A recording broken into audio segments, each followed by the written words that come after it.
We have finished with the Karate Kid films, part 1, 2, and 3, and now we finally move it on. We move it on to Johnny's World. We are going to talk about Cobra Kai Season 1, Episodes 1 and 2, tonight on Thrill Me Dojo.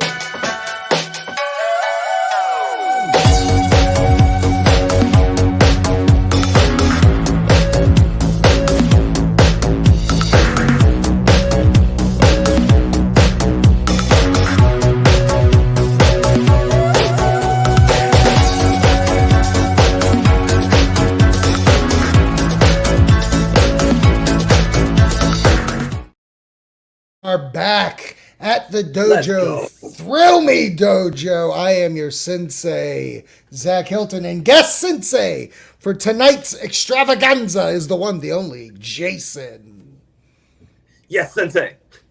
Nice, I love it. We do talk pod on this show, don't we? You will address me as sensei always. Holy crap. I need to come up with some kind of strike first, strike hard, no mercy, sir kind of for this. I already have my second t-shirt idea. Hey, how you doing? Oh, yeah. Doing good. You're doing good. Doing real good. Doing real good. Hi, welcome to the show. I'm going to have to edit that out. We just threw up some new t-shirts on the Thrill Me Podcast Network. We have Thrill Me Dojo up there. Coming soon, a very special Sup Coward. And if you have listened to the second episode of Thrill Me Dojo, you will understand that. Or even seen our reels. We also have a Patreon, Thrill Me Podcast Network, where I will start doing a watch-along to the Karate Kid animated series that are airing right now on Tubi. So that'll be the connective tissue here for that. So we got a lot going on. Thrill Me Dojo. We're new and improved, ready to go. But I am excited to get into this, and I have a special beverage here that is Johnny approved, Jason. Ooh, look at that. Cheat day. Cheat day IPA. Because every day is a cheat day for Johnny. Hey, it's the Cobra Kai way. It is the Cobra Kai way. So I'm going to tap this little buddy open. But now I'm going to read the synopsis of season. Well, I guess we could get into this first. Where were you when they announced that they were doing a Cobra Kai series? Obviously, I'd be following the news. I was like, holy crap, this is happening. Like, were you shocked that they were like, yeah, we're going to make a Cobra Kai series and it's going to continue the story of the original Karate Kid? I think it was more of a, okay, first off, it's on YouTube. Yes. I don't even know anything about. I didn't know they did shows on YouTube. And second, it was more of a, that's cool. And it was even better that they got all of the original people back in it. So like, okay, now it has a chance, because you'll see these reboots that are like, oh, this is 20 years later. And then we're going to talk about it with random people that weren't involved. So the fact that they got the actors back and they still look the same, just sped up 20 years forward. Great. Oh, absolutely. And I'm kind of with you. I think the most shocking part was YouTube Red was what was going to show it. And YouTube at that time for that originals, it was mostly like reality shows and YouTube stars had their own show. This was like their first scripted series. And yes, it's YouTube, but what needs to be known, Sony never left this. Sony was all over it, which are the owners and operators of the Cobra Kai and Karate Kid series. So I was really excited, and like you said, knowing that Johnny was going to be played by Johnny Williams Apka, knowing Daniel LaRusso played by, what's his name? Why is it escaping me? Daniel LaRusso was played by Ralph Macchio. Jinx, you owe me a Coke. So I was really excited getting into this one. So let's not delay. Let's talk about the first episode. And really quick, I'm going to run the synopsis in case if any of you guys did not watch the first episode. If you're not following along, let me catch you up to speed. 34 years after losing the All Valley Karate Championship, Johnny Lawrence decides to reopen the Cobra Kai dojo while his school adversary, Daniel LaRusso, runs a successful auto business. And as you can see, that's Johnny. And yeah, besides like wrinkles, he looks the same. Beard going. Yeah. A little gruff. I like the gruff. I think what I love about this, and you get it from the get, like we've lived on Karate Kid with Daniel. Like there's a part 2, part 3. Mm-hmm. But what was really great about this is like it starts right at the tournament. Like we're getting the footage. They're not playing around. Like, sometimes, if you do the sequel series, you don't really mention the first, but this really does feel organically, it's all one same world. You just pick it up and go. It plays in the first, the fact that they got the original footage, so you're not saying, oh, this is the Cobra Kai show that's semi-related to that show about a kid who did some karate. Right. No, like, we have all the same footage. We still use it. We're going to incorporate that throughout the beginnings, because not everybody, you're going to get kids who have never seen it that are watching it with their parents. They're like, I don't know what we're talking about here. Right. And they use the footage so perfectly that it does feel like you could watch this without even touching Karate Kid. I know when we did our episode for 1, I was like, do you go back and rewatch it? Honest to God, you might not have to. You can run it. You could. Most people, like kids today, would probably be like, are they Marvel de-aging them? Oh man, this de-aging is getting real good. Yeah, they've done way better than Marvel did. How did they do that? Got that money now. That's right. Yeah. But and honest to God, the only like shot that wasn't in the original films, when you see the foot to the face and it comes back and he's laying on the mat, that's all new stuff. But like outside of that, all old stuff. And we follow Johnny, who's now, he's no longer top dog. And I really love the play of his life after the tournament, because it's like everything's going bad, nothing's going well. Daniel LaRusso's doing great. He's got these car commercials going on. I'm seeing billboards and stuff. And he's just a handyman, and he's living at the same apartment complex that Daniel lived in the first movie. Which makes it so much better when you first see that and you realize, oh, that's the little things. And he talks about all the stuff about how the place sucks later on. And right. You get that he's eating fried bologna, and he's going down in the same car he was driving in the original series. Yep. And trying to nod at girls like he's blasting his music, sunglasses, hey lady, and she's hauling ass away from him. And I feel like we all know that guy who's still stuck in high school, and it's like, oh, I can see exactly how this happened. Right. You peaked cool in high school and you just never left. You never left. I also love the fact that he is a handyman, i.e. Mr. Miyagi in the original. So it's kind of at the same place. He was the handyman for the apartment complex. Right. So it's just it's all feeling like a reboot while also its own thing, and that's kind of it jumps off hot. I think one of the things that I absolutely love is that it's a 30-minute show. It does not wear out its welcome. It doesn't feel like, oh, we have to put so much, like, I don't want to say filler. That's not what I mean. But like when I watched that first episode, it was just like, bam, bam, bam. We meet Miguel. Miguel gets jumped.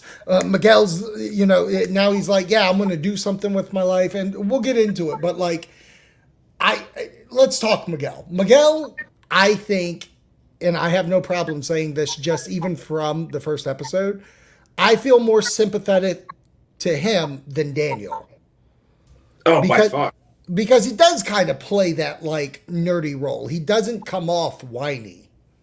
He doesn't come off whiny. He doesn't come off like, oh, I'm going to play pranks on the guys that are going to do this. I don't know how to do it. I don't. Right. I'm just trying to figure out life. And then you get so much more of the nerdy side versus I'm just the scrawny punk from New Jersey coming in trying to make my way in California. Right. And the first episode's full of like, he's having a rough time. Johnny's having a rough time. He's going to houses, messing up where TVs are supposed to go. He's he's got the other wall by the door.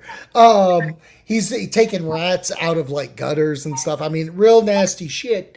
And it all leads to where he sees Miguel again at like this convenience store where he's getting this pizza. And I don't know about you, I was highly disgusted when my man's just all over the pizza, touching it, and Johnny was just okay.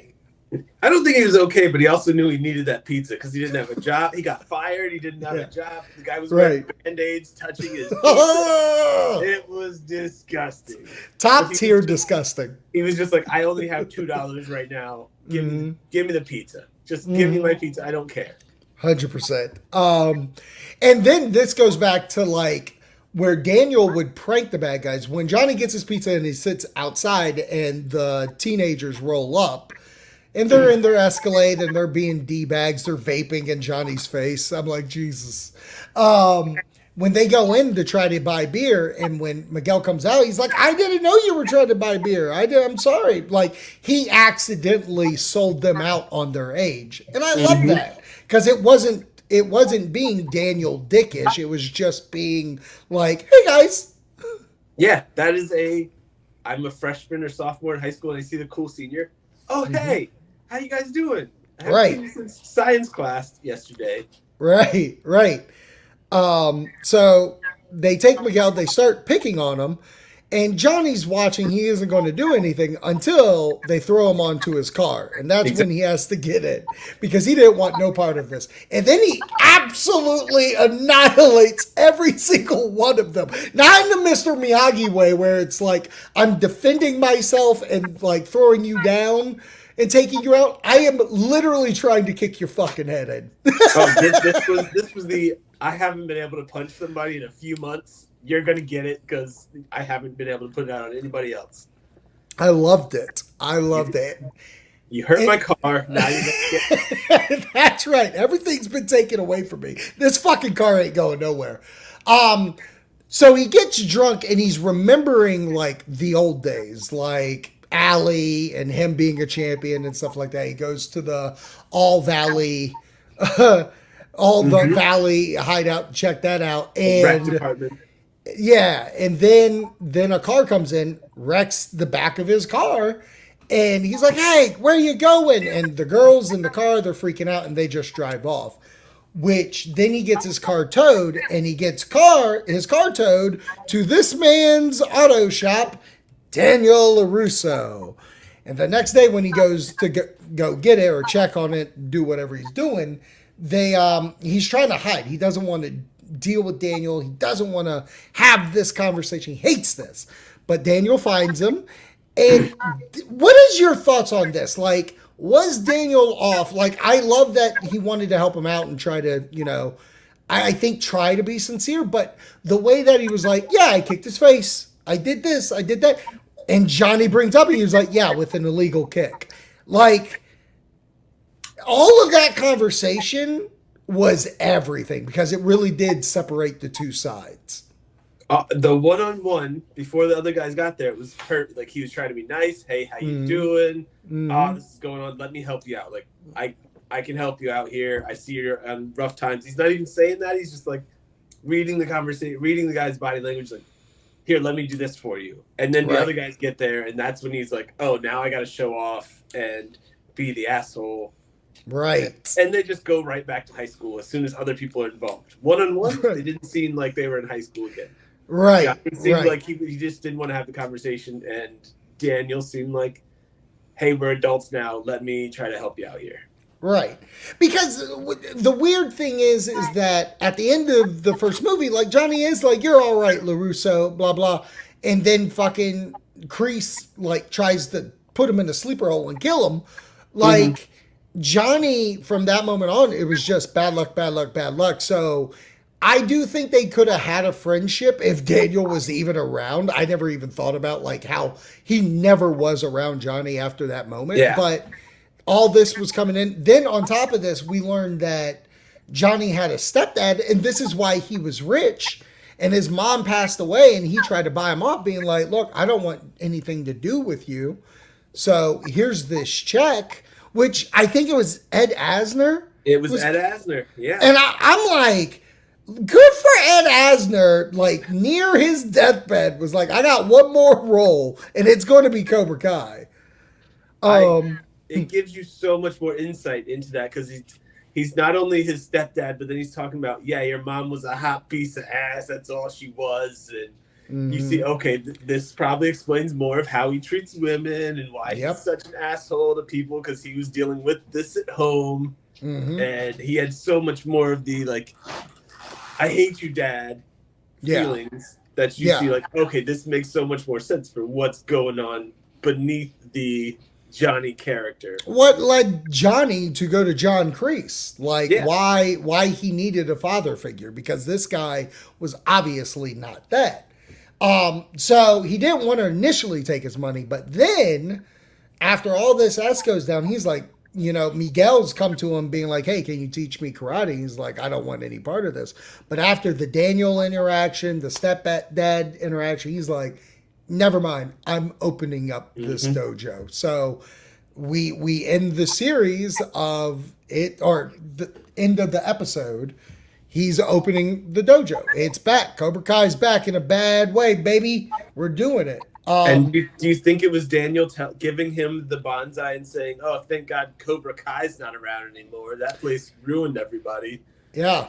Put it in his head to be like, oh, maybe that would be okay to do, because I was the man there, and now I've got this check in my trash can that would actually pay for that. Right. And I loved when he gave him the bonsai tree and he walked out and he just threw it off the ground. Like, I rolled for so long about that. But yes, I do think all of this led to him, because he's thinking about, oh, I was the man at this time. I was the man here. This is the best time in my life. The only way I'm going to recapture that is high school again. I mean, he's reliving his high school. That's his goal.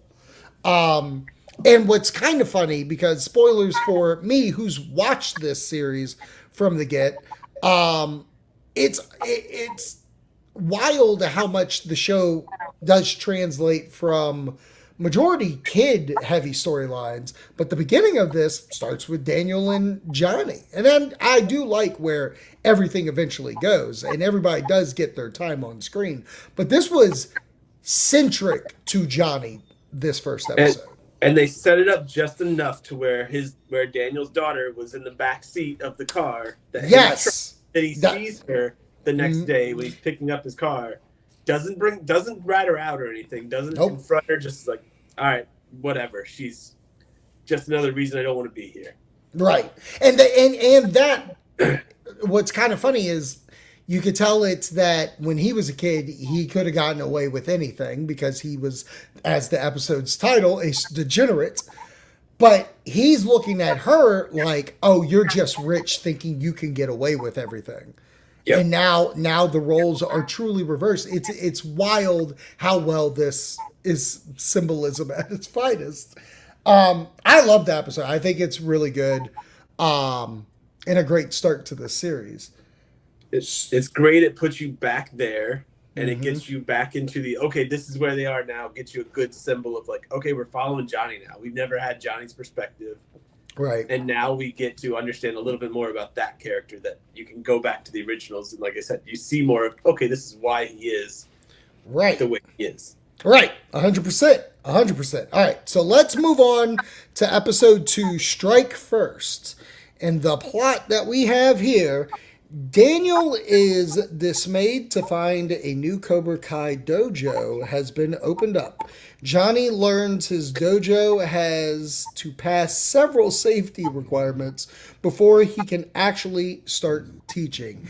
And the cool thing about this is that as much as that first episode is Johnny, the second episode's Daniel. And it starts off like almost like it's a perfect day, it's perfect weather. He's doing mechanic stuff like he remembered doing with Miyagi. He's cooking breakfast, he's doing this, and he's driving down the road, and all of a sudden he looks left, and son of a bitch is triggered like almost like Kill Bill style of the wow, and he sees the Cobra Kai Dojo logo. His eye starts twitching, and he's having a full-on panic attack.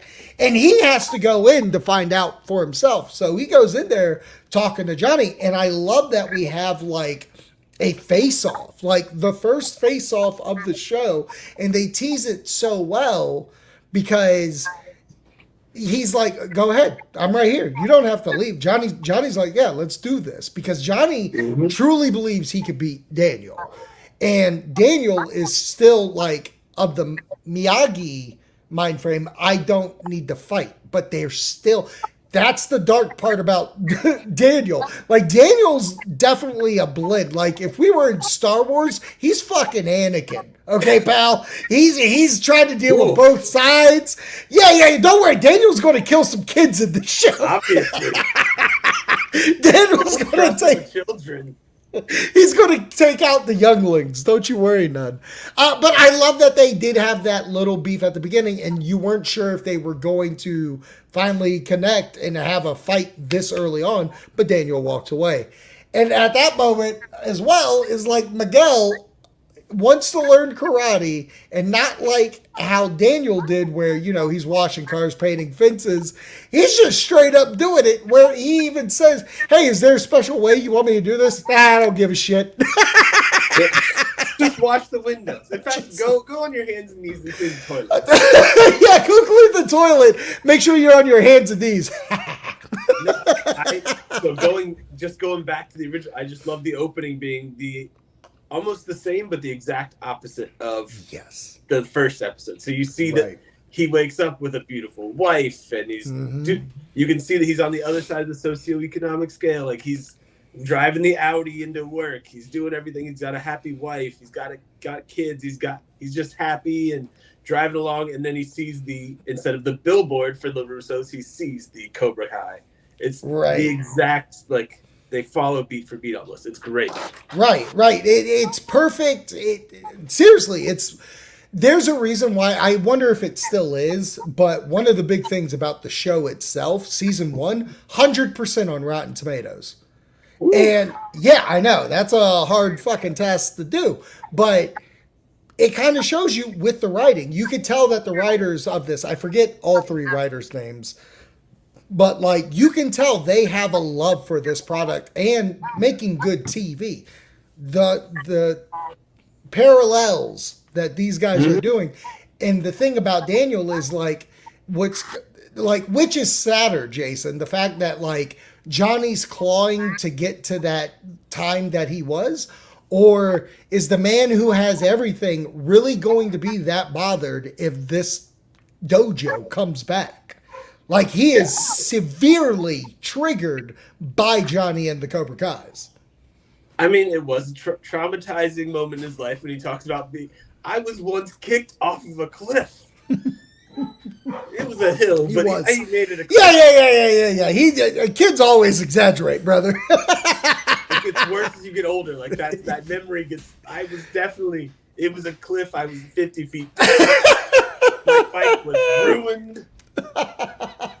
I'm 6 foot tall and 300 pounds when they beat me up. Right. And once Daniel knows about this, and he's going through his life, like, he's going to parties where some of his daughter's friends are at, and they're like, where's she? And Sam's doing her own thing. She's trying to get popular. She's trying to do some stuff. And we're also introduced to the future kids. But, you know, Miguel and his friends, Hawk, eventually, are hanging out at lunch, and Miguel's just like, I'm going to go for it. I'm going to go talk to her. And then he stopped because then the kid that got beat up by Johnny was with her. So we get a lot of more of that, like, will they, won't they kind of stuff like the first film did. One of my favorite scenes in the episode is when Sam invites the bad guy, the bad team, for dinner, and he makes this like very expensive meal. It's like 3 sheets of meat, all cost expensive. And he's like, nah, but can I have some fish sticks? And I love it because like It truly is. Like, this kid doesn't give a shit about any kind of culture, let alone his. While Daniel, I've said this to his entire run, he's cared about culture and other people's culture. Yeah, he tries to make the. He doesn't probably know the kid is Asian, but he's like, oh, cool. Where are your parents from? And he gets that later on. Burbank, Pakistan, yeah, Burbank or something. of course they are. but my favorite thing is like, and what I like to imagine is like how Miyagi looked at Daniel as his son. Like, Daniel almost was like, this guy needs to be my son because I love Asian people, man. I got a heart on for some Asian people. I got this knife the first time I visited Tokyo. Yes. Or Okinawa, sorry. Okinawa. Yeah, Okinawa. And the kid's just like, I don't give a shit. I love it. I absolutely love it. So we get to the end, and that's where the Daniel and Johnny stuff happens. I really jumped the lead on this one, but that's fine. That's fine. It was the big moment. It was the big moment of the show.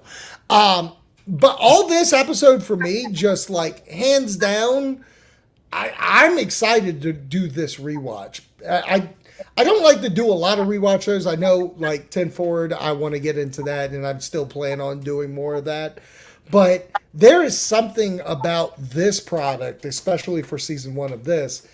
It's hitting. I've watched 3 movies, 2 episodes so far. I don't know how you don't like The Karate Kid. I'll put it that way. I mean, there's one movie we don't talk about, I guess, but yeah. Eventually, we'll have to. Eventually, we have to. Yeah. Well, no, yeah, Jackie Chan's in the movie. Coming back, but no, I do enjoy it. It was also good. Just like, you started with how perfect Daniel's life was, and then you got to see his son who doesn't want to do anything but play video games, right? And his daughter who started a party and go against the karate way, which you see the flashback of him and his daughter learning and him turning the same, like, karate's not it's here, it's not in here. In my tummy? Something like that. Exactly. You got to see that, he's a loving dad still. Right. But you also see the, like, hey, he still goes through his own problems. Yeah, for sure. Not as bad as some others. So at the end of this, where do you lie? Like, is it one of those things where you're Team Johnny or Team Daniel? I don't think I have a team yet. It's always harder to root for the rich guy who's got it all. Sure. It's easier to root for an underdog in a show, but you also see kind of like, I know those guys who are Johnny, where it's like, you were a dick in high school, you haven't grown up.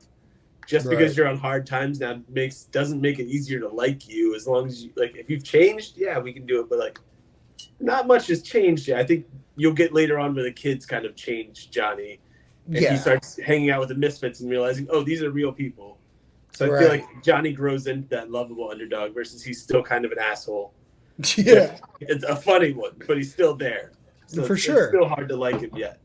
And and my final question, because we didn't even talk about this. So a guy comes in, the inspector, and he's like, you got to do all this shit before you even think about opening this up as a school. And I love that he was like, is this a student? And he was like, no, it's an immigrant. I just hired him from Home Depot. I was like, that's amazing. He was like, I don't want to hear about that. But that guy, the inspector, do you think Daniel made that call? Do you think Daniel sent him? I don't think Daniel sent him, but I could definitely see it. Because, I mean, if you're opening a business, you've got to get all those people. Because I guess you have to apply for the business license. So I think that starts triggering that stuff. But Daniel definitely could have been like, hey, I noticed some stuff when I was in there. Right. Oh, yeah. No, it's going to... I kind of feel like he did. I do feel like it was Daniel's way of being like, I need to shut this down before it gets even more. And then it still was proceeding, and that's why Daniel shows up to kind of strong arm, hey, shut this down, and Johnny ain't having it. That and after his daughter's friend says, "Oh, I got beat up by this guy when I was just trying to be really nice to him." That's where it was like, okay, I'm done. And yeah, kid's lying. Come on, Daniel. Oh. Gullible. Come on. Yeah. And I guess my final thought through all this, it's still going to be weird to me. I don't know how I feel that it always will say produced by Will Smith.